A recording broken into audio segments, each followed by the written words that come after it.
Student sir Qasim एक मरतबा फिर डेवलपमेंट एंड एजिंग के दूसरे लेक्चर के साथ हाजिर हूं। आज का हमारा टॉपिक है ह्यूमन एम्ब्रियनिक डेवलपमेंट। इस पर इंशाअल्लाह मैं 2 लेक्चर दूंगा। आज ये पहला लेक्चर है। इससे पहले डेवलपमेंट पर काफी प्रोडक्टिव बहस कर चुका हूं। तो शुरू करता हूं ह्यूमन एम्ब्रियनिक डेवलपमेंट। याद रखिए कि एम्ब्रियनिक डेवलपमेंट में बहुत सारे स्टेजेस हैं। एम्ब्रियनिक डेवलपमेंट और ह्यूमन एम्ब्रियनिक डेवलपमेंट ये एक ही चीज है। अक्सर हम एम्ब्रियनिक डेवलपमेंट एंड एनिमल और ह्यूमन में कंफ्यूज हो जाते हैं। बहुत सारे स्टेजेस, बहुत सारे इवेंट्स इसमें सिमिलर है। याद रखिए कि ह्यूमन एम्ब्रियनिक डेवलपमेंट का पहला स्टेज गीमेटोजेनेसिस है। गीमेटोजेनेसिस में मेल में स्पर्म और फीमेल में ओवम बनता है। अब स्पर्म और ओवम के बनने के बाद फीमेल रिप्रोडक्टिव सिस्टम आपके सामने मैं बना चुका हूं, ये आपको नजर आ रहा है। एक सक्सेसफुल फर्टिलाइजेशन के बाद जब इस हिस्से से स्पर्म अंदर चला जाता है, इस हिस्से से यहां तक और यहां से ओरिस इसके साथ मिल जाती है, तो इस फर्टिलाइजेशन को हम कहते हैं कि ये सक्सेसफुल फर्टिलाइजेशन है। जब ये सक्सेसफुल फर्टिलाइजेशन होकर ह्यूमन एम्ब्रियनिक डेवलपमेंट शुरू हो जाता है। तमाम एनिमल में बेसिक स्टेप एक जैसे हैं। याद रखिए कि हर स्टेप के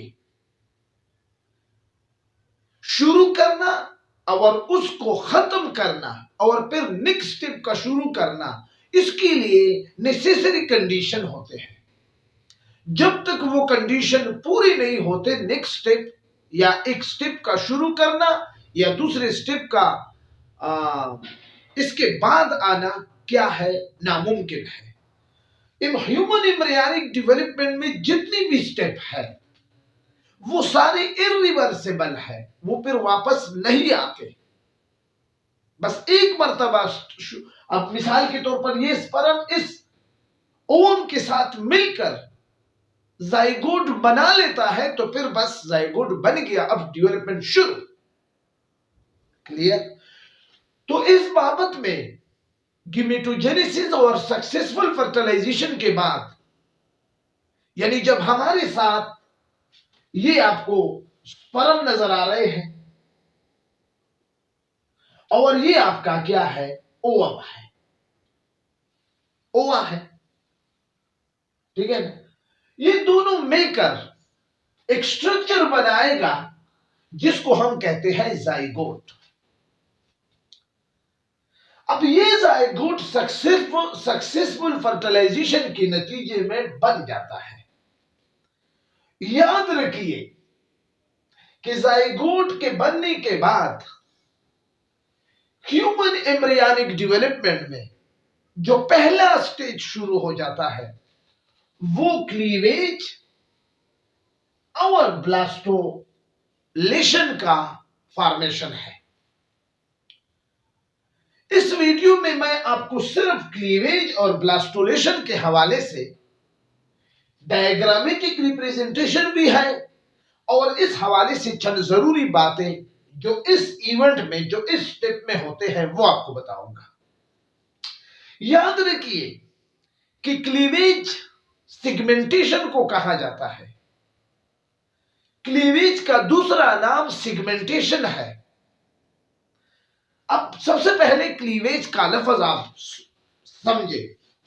याद रखिए कि क्लीवेज इस जाइगोट को, डिप्लॉइड सेल को, जो इस वक्त यहां पर मौजूद है, स्पर्म और ओवम के मिलाप से, स्पर्म से सिर्फ न्यूक्लियस जाएंगे और ओवम से न्यूक्लियस प्लस साइटोप्लाज्म दोनों जाएंगे।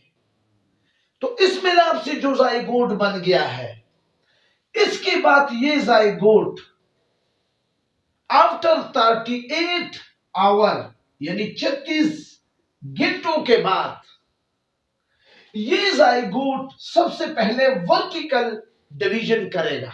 वर्टिकल डिवीजन ये आपको नजर आ रहा है। अब क्लीवेज या सेगमेंटेशन का यही तारीफ है कि the series of mitotic division after fertilisation change into blastoma is called cleavage. ये आपको नजर आ रहा है जाइगोट फर्टिलाइजेशन के बाद इसमें पहला सेल डिवीजन माइटोसिस का हो गया, जिसके नतीजे में 2 ब्लास्टोमर हमें मिल गए। याद रखिए कि ब्लास्टोमर उस सेल को कहा जाता है कि जिसके अंदर ये एबिलिटी मौजूद हो कि वो सेल डिवाइड करेगा, आगे भी करेगा। तो यहां पर आपको फर्स्ट क्लीवेज में वर्टिकल डिवीजन से, माइटोटिक वर्टिकल डिवीजन से 2 ब्लास्टोमर मिल गए, तो इसको कहते हैं टू सेल स्टेज या फर्स्ट क्लीवेज भी इसको कहा जाता है। इसी तरह फिर हॉरिजॉन्टल क्लीवेज होगा, आपके साथ 4 सेल स्ट्रक्चर आएगा।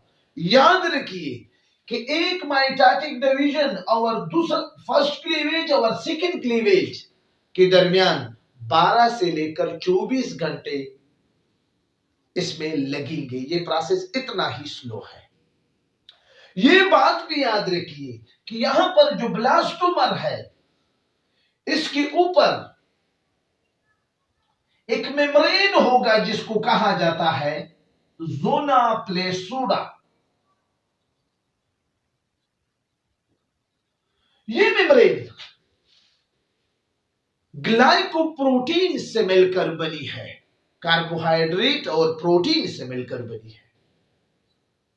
ये प्रोटेक्शन के लिए बेसिकली इसकी प्रोटेक्शन करती है तमाम ब्लास्टोमर के ऊपर। ये इसको इसने इनक्लोज किया है। अब इसके बाद 4 सेल के बाद तीसरा क्लीवेज 8 सेल का हो जाता है। ठीक है, अब 8 सेल के बाद आपको 16 सेल का एक, यहां पर आपको नजर आ रहे हैं 16 सेल है। इस 16 सेल, ये पहला क्लीवेज, ये दूसरा क्लीवेज, ये तीसरा क्लीवेज और ये चौथा क्लीवेज। 4th क्लीवेज में 16 सेल जब हमारे साथ एक सॉलिड स्फीयर बन जाती है, तो इसको हम कहते हैं मारूला। याद रखिए कि ये बालनुमा नहीं है, क्योंकि बाल अंदर से खोखला होता है, ये अंदर से सिल से बना है, इसलिए हम इसको बाल नहीं कह सकते। बहरहाल यहां तक जो आपने जाइगोट की सेल डिवीजन देख ली, इसमें तकरीबन 3 से लेकर 4 दिन आपके लगे होंगे। ठीक है ना। अब इसके बाद मारूला, ये क्लीवेज रुकेगा नहीं, बल्कि ये सेल डिवीजन आगे जाएगा। ये सेगमेंटेशन या ये क्लीवेज इसी तरह जारी रहेगा। अब यहां पर ब्लास्टूला में आने से पहले यहां पर ये मारूला मजीद तकसीम होकर जब 100 सेल इसके बन जाते हैं, तो कुछ सेल ये यहां पर आपको 2 किस्म के सेल मिलेंगे। एक आउटर मास सेल जिसको कहते हैं ट्रोपोब्लास्ट, ये मुस्तकबिल करीब में प्लेसेंटा बनाएगी। और आपको पता है कि प्लेसेंटा एक एडिशनल प्रोटेक्टिव न्यूट्रिटिव ट्यूब है, जिसके जरिए एम्ब्रियो को या कंसेप्टस को न्यूट्रिशन ट्रांसफर किया जाता है। यानी ये खुराक की नमी है इस वक्त। इस एम्ब्रियो को, इस कंसेप्टस को यहां पर याद रखिए कि यहां पर ये एम्ब्रियो था। अब एम्ब्रियो के साथ जब मेम्ब्रेन हो, प्लस मेम्ब्रेन, तो इसको हम कहते हैं कंसेप्टस। पहले सेल था, फिर एम्ब्रियो बन गया। अब एम्ब्रियो के बाद जब यहां पर आपने जोना प्रेसूडा का मेम्ब्रेन इसने कवर किया है, तो ये क्या है? अब ये क्या है? कंसेप्टस। क्लियर? अब यहां पर आपको आउटर मास एलंगेटेड सेल आपको मिलेंगे, ठीक है ना? ये सेल आपका क्या है? लांग होंगे, लांग, एक सिंगल लेयर होगा।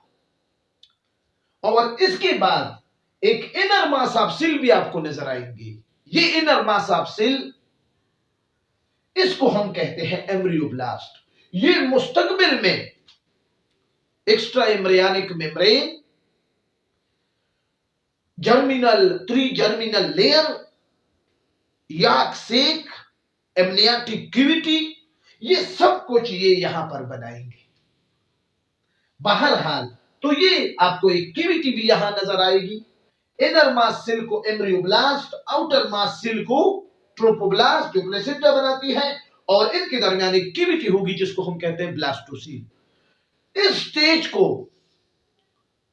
अगर ह्यूमन बीइंग में है तो हम कहते हैं ब्लास्टोसिस्ट, लेकिन दूसरे एनिमल में हम इसके लिए क्या लफ्ज इस्तेमाल करते हैं? ब्लास्टूला। यहां तक मैंने आपके साथ ये डिस्कस कर लिया। याद रखिए कि यहां से दूसरा लेक्चर मैं शुरू करूंगा जिसमें इम्प्लांटेशन, गिस्ट्रुलेशन, न्यूरलाइजेशन और ऑर्गेनोजेनेसिस जैसे स्टेप इसमें इन्वॉल्व होंगे। तो आज की रिवीजन मैं करता हूं। सबसे पहले फर्टिलाइजेशन हो गया। फर्टिलाइजेशन से एक स्टेप और भी आगे जाए, सबसे पहले गिमीटोजेनेसिस हो गया। मेल और फीमेल गिमीट्स बनने के बाद सक्सेसफुल फर्टिलाइजेशन हो गया। यहां पर फर्टिलाइजेशन के बाद हमारे साथ एक डिप्लॉइड सिंगल सेल वजूद में आ गया जिसको जाइगोट कहते हैं, जिसमें स्पर्म का सिर्फ न्यूक्लियस, जबकि साइटोप्लाज्म का, ओवा का बाकी तमाम हिस्सा जी। इसके बाद फर्स्ट क्लीवेज यानी 36 आफ्टर 36 आवर, इसमें डिवीजन वर्टिकल हो गया, 2 ब्लास्टोमर हमें मिले। और फिर सेकंड क्लीवेज 4 सेल, फिर थर्ड क्लीवेज 8 सेल, फिर फोर्थ क्लीवेज 16 सेल। और यहां पर जो 16 सेल हमें यहां पर सारा सेल, ठीक है ना? और ये याद रखिए कि ये ब्लास्टोमर यहां पर हमारे साथ 16 ब्लास्टोमर, यहां पर 8, ये फर्स्ट क्लीवेज, ये सेकंड, ये थर्ड, ये फोर्थ क्लीवेज में हम इसको हम कहते हैं मारूला। याद रखिए कि यहां पर सिर्फ 16 सेल होंगी। और इस ब्लास्टोमर के ऊपर एक ग्लाइकोप्रोटीन का एक मेम्ब्रेन होगी जिसको जोना फ्लेसुडा कहते हैं। ये मेम्ब्रेन, अब इसके बाद यहां तक तकरीबन 4 दिन हो गए आफ्टर फर्टिलाइजेशन। तो इसके बाद हमारे साथ जो स्ट्रक्चर बनेगा, ठीक है ना? अब हमारे साथ 2 किस्म के सेल नजर आएंगे। एक आउटर मास ऑफ सेल होंगी जिसको ट्रोपोब्लास्ट कहते हैं, जो मुस्तकबिल में प्लेसेंटा बनाएगा। और दूसरे हमारे साथ इनर मास सेल है जो कि एम्ब्रियोब्लास्ट है, जो कि मुस्तकबिल में एम्ब्रियो डिस्क, और फिर 3 जर्मिनल लेयर, और फिर याक कैविटीज, वो सब कुछ ये यहां पर बनाएंगे। तो ये तकरीबन 6 दिनों में, आफ्टर 9 डेज, तकरीबन 7-8 दिनों के बाद ये स्ट्रक्चर आपको, ये एम्ब्रियोनिक डेवलपमेंट हो गई। क्योंकि हुसूसी तौर पर हम ह्यूमन बीइंग की स्ट्रक्चर को डिस्कस कर रहे हैं, लिहाजा इसमें कुछ कमी बेशी हो सकते हैं। तो यहां तक ये पहला लेक्चर था। अब दूसरा लेक्चर इम्प्लांटेशन, और फिर इसके बाद गेस्ट्रुलेशन, फिर इसके बाद न्यूरलाइजेशन, और फिर इसके बाद ऑर्गेनोजेनेसिस पर मैं कोशिश करूंगा कि दूसरे लेक्चर में वो सारे स्टेप इसके कवर करें। तो ये पहला स्टेप था। इजाजत चाहता हूं, अपने दुआओं में याद रखिए। इंशाल्लाह अगर आपका ताउन हमारे साथ इसी तरह रहा, पावर ऑफ बायोलॉजी के नाम से इंशाल्लाह अब मैं बायोलॉजी के सारे लेक्चर इसी चैनल पे अपलोड करूंगा। कासिम एजुकेशन न्यूज में एक पॉइंट था कि वहां पर चूंकि हम अपडेट देते थे तो बहुत सारे स्टूडेंट और बहुत सारे लोग कहते थे कि यहां पर सर आप सिर्फ हमें एजुकेशन अपडेट दे, दूसरे चैनल में आप बायोलॉजी के जो कोर्स है फर्स्ट ईयर, सेकेंड ईयर, 9, 10 और या दूसरे जो हमारे स्टूडेंट की डिमांड पर हम मुख्तलिफ लेक्चर अपलोड करते हैं, वो इंशाल्लाह पावर ऑफ बायोलॉजी के इसी चैनल से अब इसके बाद होंगे। और मेरी कोशिश है कि मैं वहां पर जो प्लेलिस्ट मैंने बनाई है मुख्तलिफ चैप्टर्स के, फर्स्ट ईयर और सेकेंड ईयर के, वो भी यहाँ पर ट्रांसफर करूँ। वहां पर भी होंगे, लेकिन यहाँ पर अब खालिसतन मैं पौरा बायोलॉजी के हवाले से, बायोलॉजी के कोर्स के हवाले से आपके साथ शेयर करूंगा। आप अपने दोस्तों के साथ ये इंफॉर्मेशन भी शेयर करें। जो भी प्रॉब्लम हो इस वीडियो में आप बिल्कुल हमें कह सकते हो, और इसके अलावा अपने दुआओं में याद रखिए। खुदा हाफिज।